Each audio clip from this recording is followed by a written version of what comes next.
தமிழகமெங்கும் கிளைகள் கொண்ட Annamal institute of hotel management and hospital management படிப்பில் சேர்வதற்கான அட்மிஷன் நடைபெறுகிறது.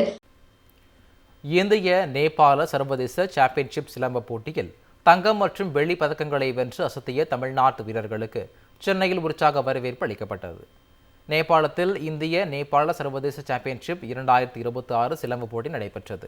இதில் இந்தியா, இந்தோனேஷியா, நேபாளம், தாய்வான், மலேசியா, சிங்கப்பூர் என 6 நாடுகள் பங்கேற்றன.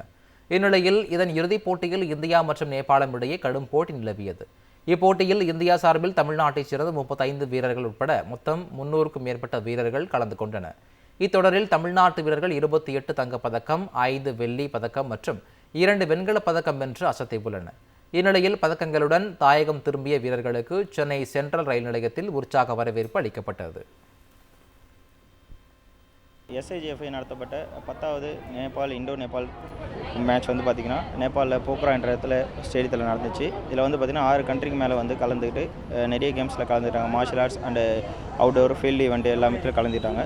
அதில் வந்து பார்த்திங்கன்னா தமிழ்நாடு சேர்ந்த 35 வீரர்கள் கலந்து அதில் வந்து பார்த்திங்கன்னா 28 தங்கங்கள், 3 சில்வர் மற்றும் பிரான்ஸ் வந்து வென்றிருக்காங்க.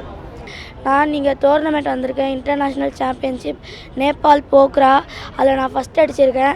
அதுக்கு எல்லாத்துக்கும் காரணம் என்னோடய அம்மா, அப்பா, அப்புறம் என்னோடய மாஸ்டர் ஆனந்த் மாஸ்டர், அப்புறம் கீர்த்தனா மாஸ்டர், இவங்களால தான் நான் ஃபஸ்ட் அடிச்சிருக்கேன். நான் வந்து என்ன பண்ணேன், சிலம்பம் பண்ணேன். நான் எதுக்கு போனேன்னா நேபாள் போனேன். நான் வந்து டோர்னமெண்ட் மேட்சுக்கு போனேன். கோல்டு மெடல் அடித்தேன். அதுக்கு ஃபஸ்ட்டு ப்ரைஸு. தமிழகமெங்கும் கிளைகள் கொண்ட Annamal institute of hotel management and hospital management படிப்பில் சேர்வதற்கான அட்மிஷன் நடைபெறுகிறது.